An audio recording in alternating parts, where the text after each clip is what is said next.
So, hello everyone, hope you're doing well. Hope you can ask this out again. You can see we're doing like the multi-camera shot thing for this episode.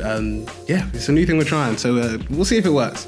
But yeah, hope you're doing well. Welcome to another episode of Behind the Curtain, where we talk about some of the sort of topics we've mentioned in our previous episodes on different podcasts, and we sort of dive into some of these conversations a bit more. We've got another amazing guest speaker on to come and talk about themselves. But yeah, I always say, I won't do them justice, so instead, I'm going to hand over to our guest speaker. So, Deanna, could you let us know a bit more about you? So, hello, my name is Deanna and I am 22 years old. I've born and bred in Northwest London. I am the second oldest child amongst my 4 siblings. So I have an older sister, 2 younger brothers and another younger sister. And I've been studying psychology at university and I will be graduating this summer, so it's good.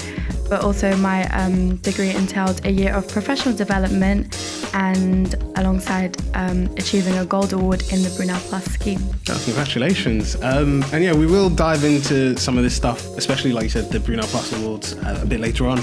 But yeah, it's a bit of a random question, but it's based off what you said. So middle sibling or second child of 4. So does this mean that because obviously the youngest gets away with the most, and the eldest can't. So does that mean you're sort of like in the area where there's not too much responsibility, but there's like a well, I'd say that's the total opposite. I feel like I am literally probably like the oldest child, I share the same amount of responsibilities as my older sister. So yeah, life does get quite hectic, but I love it, it's fine. Oh, that's perfect. So let's dive into your psychology background. So yeah, you mentioned that you study psychology. You also did a placement which was related to your sort of degree. The first question is, how has your background in psychology, especially for your academics, influenced how you now perceive like mental health and well-being?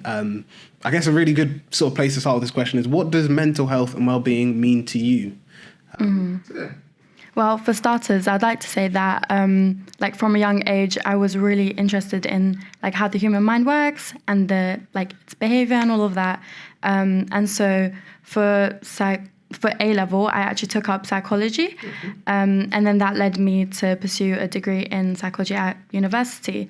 And with all of my studies, I've realized there are the human mind is quite complex, and there are a lot of factors that do impact it, as well as, mental health and mental well-being and all of that.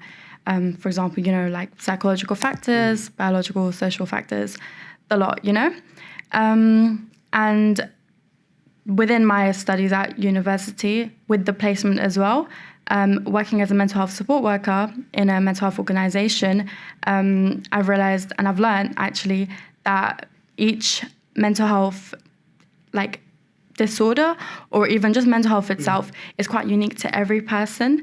And obviously everyone's experience impacts their lives and whatnot, So yeah, I've just realized that, the fact that it does impact everyone differently and it is quite unique, you have to kind of tailor the support that you give to people or the way you respond to their mental health specific to everyone, you can't have the same kind of support for everyone, or you can't assume that everyone's mental health is the same, is the same, because it's not, everyone's is unique.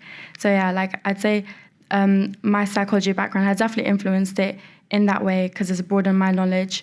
And it also has helped me improve my own interpersonal skills.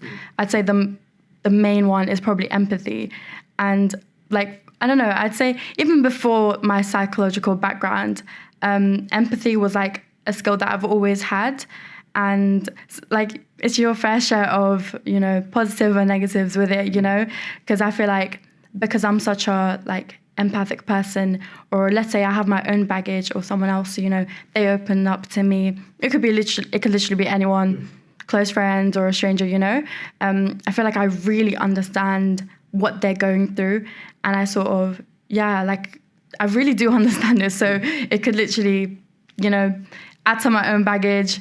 Try not to, but I feel the fact that I do understand people a lot, it does help as well.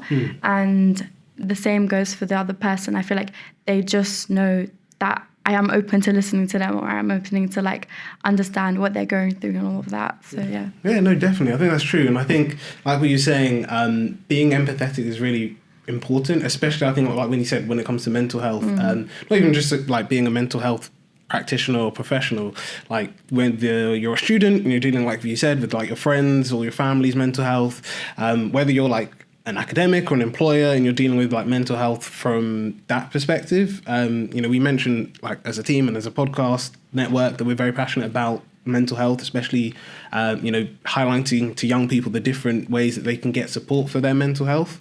And I think, like you said, that I think the key thing, whatever service people use, is having people who are empathetic, who can not necessarily, they might not always be able to relate to what you're exactly going through, but because like you said, mental health or whatever, any form mental health takes is different for each person. But getting that knowledge, getting that knowing that someone's like at least willing to listen to sort of like, they're not there to judge, they just want to know how you're doing or like what do you need support on, and they're happy to give you that support. It's really useful and really impactful. But yeah, we're going to go on to the next question, which is all about, I can even see it on your hand. You do henna.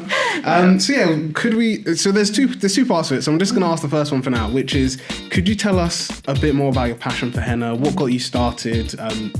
Were you always passionate about it? Is it, linked to your culture, things like that? So let's start with that. What can you tell us a bit about the passion and how you got started in? Okay, so you're probably going to expect me to say, have a background in art and whatnot. Well, that's not the case. My passion actually started in lockdown. Oh, okay. You got your bakers, your chefs, that people became in lockdown. Not to say that I can't cook or bake, but I just thought, actually, it was Eid during lockdown. And with Eid, like with many cultures, actually, we do love to have henna done and, any design, whatever. So usually, if it wasn't for lockdown, I would obviously go to the local henna artist, get my henna done. But obviously, during lockdown, we had to stay indoors. Everything was shut, So I just took it upon myself and I was like, you know what, let me experiment. And also, I do like, regardless of like henna or whatever, I do really like creating stuff or just doodling, I'm not an artist or whatever, but I just love doing that. So I thought, you know what, perfect opportunity, have nothing better to do, let me do some henna. Did some henna myself, and I realized it had a bit of potential. So I was like, you know what, let me do it on my sisters, let me do my mum. And that's when I realized, oh my God, I'm actually good at this. But after a while, after many Eids actually, and not just Eids, during my free time, I'd actually do henna as well, because I do find it to be very therapeutic for myself. So I kind of use it as a escape, So I do it, and then with all of that practice, I actually got really better. And I'd say only maybe 2 years ago, I thought, let me actually make a business kind of out of this, and not just for business wise, but also because I love doing it. I was like, you know what, let me put myself out there. So now not only do I do henna, I also do henna tattoos. And obviously as a Muslim, I'm not really we don't really get tattoos done. So to have a halal option, that's amazing, So yeah, that's where my passion came from. Cool. And yeah, the second part is, are there any specific designs or styles that you enjoy creating? Well, so you'd get your typical designs, the flowers and stuff, if you guys can see. I do the typical flowers and intricate designs, but when it comes to my favorite, I actually enjoy tattoos more. And the favorite on the tattoo side, I'd say writing in Arabic. I really love that. It just looks really elegant, But then I also have a whole other. On the other spectrum, I do skeletons, skulls, all of that, Yeah. So yeah, I don't really have a favorite actually, but doing tattoos, I actually do enjoy that more. So that's really cool. And yeah, I think like you said, having those creative outlets are really good for your mental health. And like we said, whether it's not always necessarily, like you said, to do because you want to make money or you want to grow a business out of it. Sometimes it is just because you want to do something that gives you a break from life and you can sort of relax. You can focus on something else and you're not sort of stressing about it. So that's why some people go to the gym. That's why, like you said, some people draw and do art. So yeah, that's really good. Thank you. But yeah, we're going to go on to the next one, which is, on your description page on our website, you mentioned that you're, very interested, like you play netball. Could you let us know what got you interested into playing netball and what do you enjoy, like, about it? Because I know, for example, like, if you grew up in the UK, you probably did it at some point at PE, and I don't mind, it's a good sport, but yeah, there are some people who probably maybe have never played it or they sort of like don't know a lot about it. So yeah, could you let us know how you got involved into it and what you enjoy about it? Well, my interest actually sprung out like in year 4. Oh, okay. And before that, I had no idea what netball was. Didn't even hear of it, So I remember, because like I was always, and I still am quite like sporty and active, not so much now actually, but like I'd always enjoy like getting involved with sports. So I received a letter one time in year 4, and I thought, you know what, like let me actually sign up to this netball club. Have no idea what it is, let me just go for it. Ended up doing it, and I actually like enjoyed it, and then I continued with it up until year 6. This is just primary school though. So in year 6, it was actually my first ever match with my school, and I remember I was playing a goal attack position, and that kind of involves shooting as well as like attacking, and there's a lot of pressure on you anyway because you're like, oh my god, I have to score. And I actually scored one of the goals. And I remember this really vividly because I also have a certificate for it, which I still save to this day. But yeah, netball didn't stop until then. From year 7 to year 11, I was in the netball team of our secondary school. And that like involved a lot of tournaments and leagues of the area. And I can just proudly say, like, our team, we always won the tournaments of like the area. And for majority of the time we came at the top of the league. But obviously that's not trying to, but yeah. And then after I had like a little break because my sixth form didn't really do netball. But during that break, instead of actually playing netball, I would sometimes umpire. So that's like kind of coaching, for those that don't know. But yeah, I would umpire for the younger years that did netball. So regardless, like I had a bit of like involvement with netball. And then come to university, first year uni, I did kind of like try to get involved in netball, but I never really had, couldn't really commit to it fully because of like academics and all of that. But from, I'd say, year 10 to third year uni, I've been playing a centre position, and that's like the more running, like a lot of running, attacking and also defending. And obviously after every game I get breathless as hell, but it's literally so fun. But yeah, I really do, like I always have it at the back of my head, like I really want to just do it as like a little hobby, or I know there's like some clubs and stuff around the area, just like try out, try something. But yeah, we'll see. Yeah, no, that's really good. Because yeah, like you mentioned, like people watching might not know that there are the rules of like your position and how far where you can actually go. Because I know like especially like a secondary school, people are just like, oh yeah, netball's basically basketball without a backcourt. And it's just like, no, it's not. Like you need to know the positions of where you can go and like how far you can pass to and how far you can travel and things like that. But yeah, no, it's really great to know that.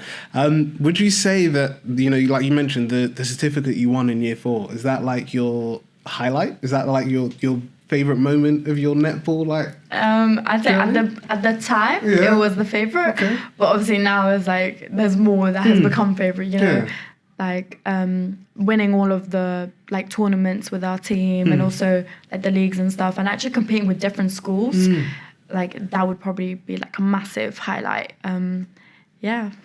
Mental health is really important to us at Pick Up the Mic, and we love to share resources that can support your mental health. And that's why we are so glad to have today's sponsor. Thank you to BetterHelp for sponsoring this video. BetterHelp is the world's largest therapy service, and it's 100% online. With BetterHelp, you can tap into a network of over 30,000 licensed and experienced therapists who can help you with a wide range of issues. To get you started, you just answer a few questions about your needs and preferences in therapy. That way, BetterHelp can match you with the right therapist from their network. Then you can talk to your therapist however you feel comfortable, whether it's via text, chat, phone, or video call. You can message your therapist at any time and schedule live appointments when it's convenient for you. If your therapist isn't right for any reason, you can switch to a new therapist at no additional charge. With BetterHelp, you get the same professionalism and quality you expect from in-office therapy, but with a therapist who is custom-picked for you, more scheduling flexibility, and at an affordable price. Get 10% off your first month at betterhelp.com/pickupthemic. I've also linked them down below in the description. So again, that's betterhelp.com/pickupthemic, MIC, and start your journey today. Really impressive. Let's go on to the next one, because it sort of links partly to the Brunel Plus Awards. Because this one, so what it is, I'll ask a question and then we can go into the Brunel Plus Awards like after it. So this question is all about, like you mentioned, you've got stuff you do for your henna, you're playing sports, you're doing netball, you've got your academics, you've obviously got like your personal life alongside like all of these things. As a uni student, students probably watching will probably think, how did you balance all of this and like not have burnout or weren't stressed or like you weren't falling behind in like one of these areas? So yeah, how did you balance essentially all of these areas? Well, I wish I could say I'm like really good at that, but that's something I actually have kind of always struggled with, just juggling a lot of things at once. But I'd say what really helped me is like before doing this, I used to like use my own like head as like a mental diary sort of thing. Like I'd have all my tasks in my head, all the deadlines, and that was literally the worst option, the worst thing that I could possibly do, because it just gets really overwhelming. So what I do is I kind of like, I would just write it down, everything that I need to, everything that was on my head, so that it's kind of like it's out of me, out of my head, and I'm not really thinking about it too much. So yeah, I'd write down my tasks and the deadlines, and then alongside that, I'd make like a little schedule. But when I say schedule, I don't mean like, 8 a.m, wake up, and then at this time, do this, do that. Because, I mean, if you're like a, procrastinator like me, I wouldn't say that's the best option, because what I've realized is that whenever you have like a strict schedule and you kind of fall behind a little bit, it stresses you out even more. You end up procrastinating even more, and it's like, for me, that definitely does not work. So I'd have like a flexible schedule, and I wouldn't necessarily put a time, but I'd have a schedule of what I'd want to do for the day or also the week. And then in that way, I can wake up whatever time I want. Because I'm also like I go to bed really late. So I like to use my days or like my whole night or whatever to do a couple things before I go to bed as well, because I feel like at that point I'm like, I don't know, my brain is probably more awake at that point. I don't know, it's not the same for everyone, but yeah, just having a flexible schedule so that there's not a lot of stress on yourself, and also just always make sure that you note down everything that you need to do and the deadline, so that you are aware and you don't fall behind and stuff. And then of course, once you have that out, you'll know like where you have your free time, where you want to do other stuff, or like personal life and all of that. And most importantly, have like a little bit of a break from like everything, just for yourself, like a mental reset day. And for me, that would always be like a Sunday. Sunday would just be me just being at home, even like although being at home just also means like you're kind of busy with the home stuff and all of that, but I'd really try my best to just like be away from everyone, even if it's for like a couple hours. It's just like, it's really healthy for yourself as well, and it's again like a little escape, but you're in your own comfort zone, But yeah, I hope that helps. No, definitely. I think it's true, because I think, like you said, like life in general can be busy, and I think, like you mentioned, especially if you're living at home, or like even if you're living like with friends at uni, like your friends will want to meet up, but then you've got deadlines, and then you've got your own personal interests and all of that stuff. So I think, like you mentioned, like having those, like setting those, like, this is what I want to complete today, this is what I complete in a week. There's loads of different methods. There's, I don't know what's cool, but there's like the 25 and then 5-minute one where, like you said, so you give yourself like 25 minutes to do a task. Then once, like wherever you are in 25 minutes, you give yourself a 5-minute break. So you can like do anything for those 5 minutes. And then you sort of just do that for the rest of the day. So you make sure, like you said, like you're having those breaks. But I think it's key that you mentioned, because I think a lot of people do have like days where they have a break from everything. They have days where like they don't necessarily have a break from maybe like meeting up with friends or like from work or academics and stuff, but they sometimes don't have that for their family. And especially like you said, like if you've got a bigger family and you're not necessarily like an only child, like you said, it can be quite like it can be a lot, because you're dealing with like everyone, and sometimes you just want to have like time for yourself. Like it's not like you're saying like you're annoyed at anyone or you don't like anyone, but you're saying like you just want time for you. So I think that's really key that you mentioned that to just find time, whether it's like you pick a day, or even like each day there's like a hour or 30-minute window where like you've got time for yourself. I think is really key, and especially like as you sort of like graduate and you then have you've got like family coming in, you've got friends, let's say you move out of your house, you've got like, you're moving into like with other people and stuff, like having that as early as possible is really good, because you'll then sort of, when like you said, like life comes and it sort of hits you, sometimes you'll be more okay with coping with that, because like Sunday's your day of rest. It's not one of the questions, I know we're going to talk about the Greener Plus one, but it was like we mentioned about the break, and I think it would be bad if I didn't comment about it, because I think especially as a student, but even I'd say as like a young person, social media. It's the big thing. Everyone talks about it. But yeah, it was basically to ask about that. So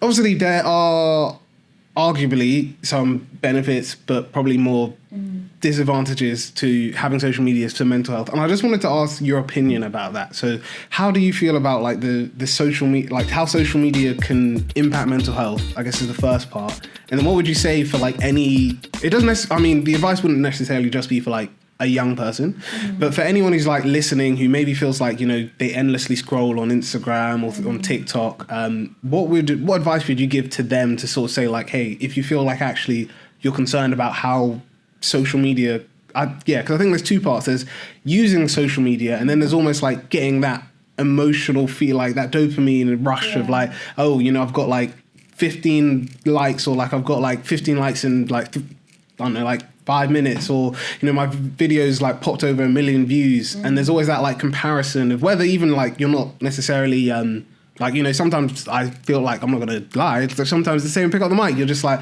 oh, this thing's got like a lot of traction, it's going really well, you're really happy, and then sometimes you might be annoyed because other videos that you're posting don't. So I guess the first question, I'll go over the second one, because like I said, I know it's a long question, but so the first part is, what do you think about like this whole relationship between social media and mental health as a young person and as someone who's like studied psychology? I don't want to like give a direct answer, but fine. I'd say definitely it's like more on the negative side, especially I'd say nowadays, because social media is just, it's not tailored to whatever you're going through, but in a sense it kind of is. For like, if I give an example of, for example, TikTok, like if you see one video on your For You page, TikTok will show you more of that. And let's say, for example, you're watching something that affects your mental health. You're going to keep seeing it, and it's going to keep affecting you. It's going to keep being on your mind. And with TikTok also, because the videos are so short, I've like read about it, and I've also like heard that it does affect your attention span too. Yeah. And I'm kind of like, I know that makes sense, because even sometimes if there's like a long video that I want to watch, or, even like a Netflix episode or a movie, I can't get myself to just watch the whole thing. Like I need little breaks or, So definitely I'd say it does affect mental health negatively, and also other aspects of, your brain and whatnot. But the advice I'd give is that, I think you mentioned the whole likes or this, you know. I'd say don't fixate on the views or the likes, because why do you need a validation from social media, you know? You should just know that you're doing good yourself. You don't need people to validate that, you know? And at the end of the day, social media, it's all fake. Like, you can't believe, or you can't trust everything that's out there. So yeah, like, just try to stay away from social media as much as you can. Not to say that it doesn't have its benefits, like, you know, it does help out, and there's like stuff like, you know, AI that's just, you know, amazing. Like, you want to know something, and there you go, they give you like 1 million like responses or answers to whatever question you want to like search for. So yeah, you just have to know the balance, you know. Definitely. We're going to go on to the next question, which is all about the Brunel Plus Awards, because we mentioned it before. A lot of people might not necessarily know what it is. So yeah, I was just wondering if you could just let us know what it is. If you know, like, the different, like, obviously there's like gold, silver and bronze. If you know, like, what you need for each of those, yeah, could you just let us know? Okay, my memory is really bad, but from the top of my head, Brunel Plus is like a scheme that our uni does, and it's to improve your employability and a lot of other stuff. I think it also goes alongside the here transcript. Yes, it does. Something like that. Yeah. So you've got something. But yeah, within the Brunel Plus, there are a couple categories. Correct me if I'm wrong, but I think it's personal. Well, I'm probably wrong. There's professional. Professional, that's the one. Yeah. Okay, yeah. I knew there was a P. So yeah, professional, well-being, global, and cult. No. I think it's campus. Campus. Yeah. Okay. No, that's all right. Four categories, and it could be like academic related, or it could be non-academic related. But it's literally anything that you do alongside university or just outside of university. And so you get a bronze award, a silver award, or a gold award. I think with bronze award you need 500 points, and then you know, you can do things like you get points for even enrolling to university, you know. And I remember doing that, and I was just like, wow, like, this is just easy. But it's not that easy. You have to do quite a lot to get to gold. But yeah, after the bronze, after receiving that award, I think you have to submit a CV. Yeah, CV. Yeah, you have to submit a CV. It gets checked, and then in that way you will receive your 500 points. You move on to the silver award. Obviously, you do a couple other activities, like it could be learning a language course, or, you know, doing the Ready program, things like that, or even going to the gym. Like, that's even, you know, that also gives you points. And then once you receive, I think, 1,000 points, you have to do a mock. Is that a mock interview? Yeah, a mock video interview. There, yeah. Okay, yeah, a mock video interview.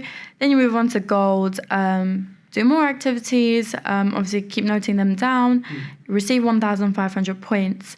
And with gold, I think you have to pretend to have, not pretend, but you're going to be interviewed by, can I say the name? Yeah, exactly. Yeah, by Simona. So it's like it is a pretend interview, but she asks you questions tailored to your dream job. So you have to think of your dream job, and yeah, that's like a little mock interview again. So yeah, that's what Brunel Plus is. Yeah, you've got a good memory because you got it all right. Yeah. But yeah, it is really. I mean, I'm sure you agree. It is really a good thing to sort of help you, like, get out there. And like you said, like, even like I didn't know it until like I was doing it, that like even like simply traveling to another country, you get awarded points for that. So yeah, so anyone who's got a summer holiday and you're a Brunel student, you're not graduating this year, you can add that to your Brunel Plus award. But yeah, before we go to the very last question, there's one more, and that's basically, you mentioned that you did a placement. Now we've done 2 episodes on placements already, so again, this is a 2-parter. So the first one is just if you can know a bit more about where you worked. But the second one is, how did that placement impact you? Because one of the things we mentioned in both of those episodes is that a lot of students, especially nowadays, are hesitant to do placements. They sort of feel like it's a lot of work. It's another thing that they're sort of adding to their university degree. They have to pay for like another year at university. And completely understand the concerns and like why students might not necessarily want to do that. But I also say that there are benefits. I did placements myself. I've seen the benefits myself. So that's the only reason why, like, I do share, like, doing a placement is good if you are interested. But yeah, so if we could first off know, like, where, like, what you did, where you worked, and then how your placement impacted you. So I worked as a mental health support worker in a mental health organisation in Camden, and it was called Likewise, and that involved working with clients, the elderly. The majority were elderly, but yeah, clients that suffered from a range of different mental health disorders. It could be like depression or schizophrenia, or even just clients that just want to get themselves out there again, because obviously lockdown affected a lot of people. So yeah, just a range of clients. And yeah, this would involve either one-to-one visits with them, which meant that I'd have to meet the client in a setting of their choice. It could be their home, or it could be like a park, or even like, let's say a specific client wants to just get out there. They used to enjoy, I don't know, ice skating, and yeah, they want to go ice skating with you. Like, you can even do that. But yeah, so that was one part of it. There was also like the community events where we'd have it in our hub in Camden, and anyone in the community were welcome to come in, and yeah, just like for a cup of tea, coffee, just like sit down, chill, play some games, bingo, whatnot. And then we'd also have the side of like your admin tasks, and I think that kind of covers it. Okay. But we also had a bit of obviously, because working as a mental health support worker, giving people your your time, and also helping them practically, socially, and emotionally, it also has a toll on you. So we had a day. 2 days actually. One day was it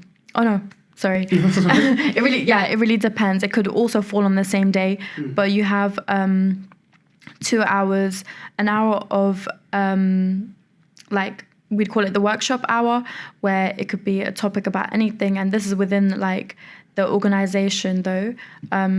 So yeah, let's say it was a topic about grief.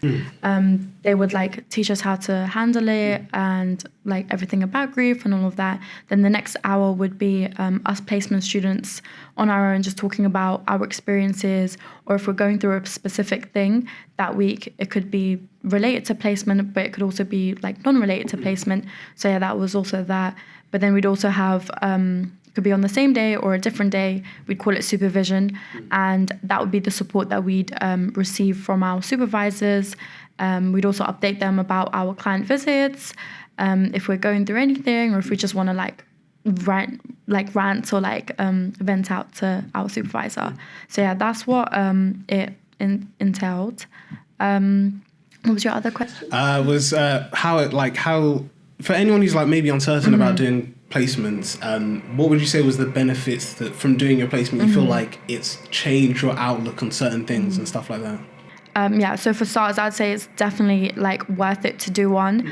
It kind of gives you a taste of what it would be like to work in the real world and actually put your apply your academic knowledge into like real life events. So yeah, that's one thing that's really beneficial. But also it really changed my outlook on mental health. As I've said, like learning about it is different, but actually experiencing it and understanding what other people also experience and all the different experiences that people do go through, it has definitely like widened my knowledge about that. And yeah, it has like improved like a range of skills to the placement itself. But regards to like mental health, especially, it definitely like changes your outlook on it. It's not always like black and white. There's also like a grey area, or it's just really beneficial. Yeah, so I'd definitely say you should do it. No, I definitely agree. There's a lot of things, like you said, like you can learn as much about certain topics in a classroom, but you'll only know how to apply your knowledge once you're actually in those situations. So I definitely would agree. We've come to the last question. You mentioned you're graduating. Congratulations. Thank you. What are your plans or your aspirations for after graduation? This is such a difficult question. I have really long-term aspirations as well. I say long-term, but it's more like whenever, but the future, you know?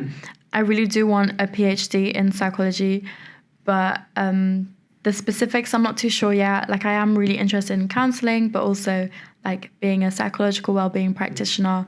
But for now, I kind of I do want to break from education, especially this last year. Like, oh my God, I don't even want to begin to talk about it. It's just been really stressful, and obviously like life and everything. So kind of just want to have a break from that, and just use that break to just like travel or even like gain a couple experiences.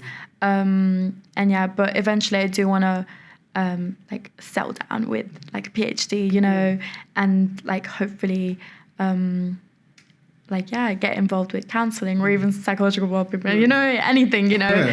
But for now, lately I've been really, really interested in counselling and just helping out people and different age groups, you know. But yeah. That's me. No, that sounds really good. And, Dr. Deanna, it's got a ring to it. It's got a ring to it. We've come to the end of the episode. Thank you so much for just letting us know a bit more about yourself, the placement journey, even studying psychology. It's been really great to learn more about you. Before we wrap things up, if there's anyone watching and they want to know a bit more about yourself, they want to know more about maybe the organisation you worked at, maybe they want their, studying psychology and they want to know a bit more about where they could the knowledge that you were able to apply from your placement, what is the best way for them to get in touch with you? I'd say my LinkedIn.